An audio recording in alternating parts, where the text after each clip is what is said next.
Hello and welcome to Genre Talk. I, Instructor of English 101, would like to nerd out about some common academic writing genres with you.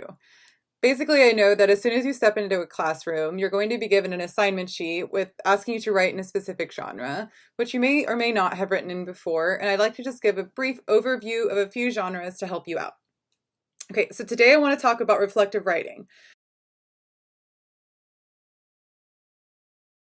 And whether you've written in a journal on a regular basis or perhaps completed some self-evaluations for your employer, I know you've done this kind of writing before, but when you enter into an academic context and you're trying to transfer what you've learned in other situations to an academic writing assignment, it can get a little bit tricky. Okay, so let's say you're handed an assignment sheet that says write a reflective essay or first-person narrative or a course reflection, as my English 101ers are doing. What do you do next? How do you start?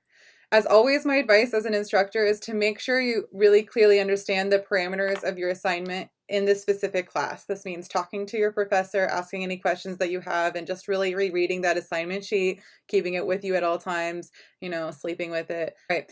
Definitely paying attention to the expectations from your teachers, okay? But in general, if you're handed this kind of assignment sheet, these are the basic expectations of such a genre. One, the expectation is that you're writing mostly toward and for yourself. Okay, I like to ask my students to consider a reflective writing assignment as if they were writing a letter to their future selves. Okay, so you can imagine, dear Sarah of the future, here is what I would like for you to remember about this long and painful process of rewriting an essay 5 million times. You learned the final lesson here. I'm going to pinpoint that and write it out for you, and you're going to keep this letter in case you need it in the future. Okay, so writing a letter towards future you. Your primary audience for reflective writing assignment is you, but it also includes anyone else who is interested in learning about your experience. If it's a reflection for a class, a course reflection, for instance, then then your audience should include anyone who is interested in learning about your own learning experience. So this could definitely include your instructor. I like to go through some student reflections with my colleagues in order to sort of brainstorm about what's gone well in a class or what strategies worked really well or what I might want to revise in my curriculum, okay? So that's who you're writing for. Now, what are you writing? Reflective writing often tells a story, maybe multiple stories connected on a theme. But here's the key. In any story, in any movie, in any narrative, anytime you're trying to learn about someone else's life, the more details they share, the better.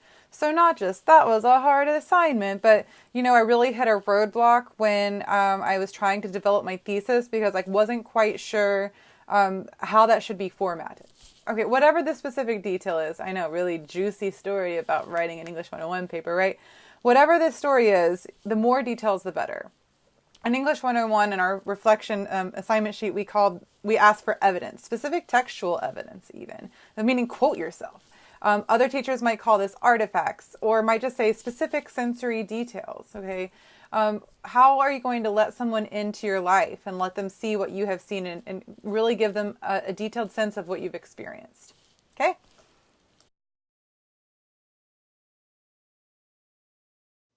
And hopefully also you're coming to some kind of aha moment, some kind of point, some kind of lesson or memory that you want to sort of flag for your audience, including future you. All right.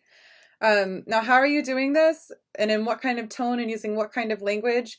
Let me just say right away that you should definitely use I. Use I. It's going to be so awkward if you don't use I or first person, right? Imagine writing a reflection about your experience without saying I. The store was gone to and the groceries were bought. Oh, she's going to be so awkward. So unless a professor, probably in a different discipline, asks you not to use I, use it. And as far as tone goes, because you're writing to yourself, it's probably going to be a little less formal and a little more casual than your writing would be in other academic genres. So in a lab report, for instance. However, your audience also does include other people, so it's going to be way more formal than like a text message to your friend. It's going to need to be providing context for people outside of your experience. So it's not just to yourself, okay? So here's an example that I like to share with you, and it's from a former student of mine in English 101, and this is her final course reflection in which she's looking back on all of her learning experiences from the class.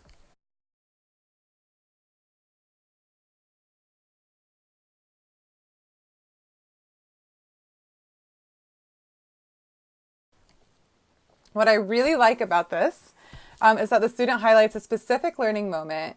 Okay, so she imagined that she wasn't going to need to revise because she usually does a lot of revision work as she goes. But through the process of asking for and receiving feedback, she learned that her thesis wasn't quite on track. Her analysis was probably geared toward a different kind of writing assignment than the one that she had in this class.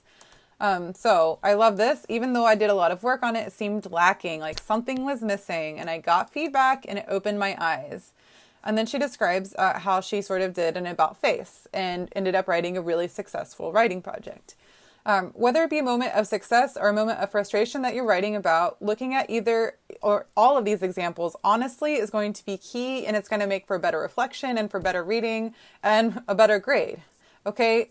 If hindsight is 20/20, then reflective writing capitalizes on that excellent vision. Good luck.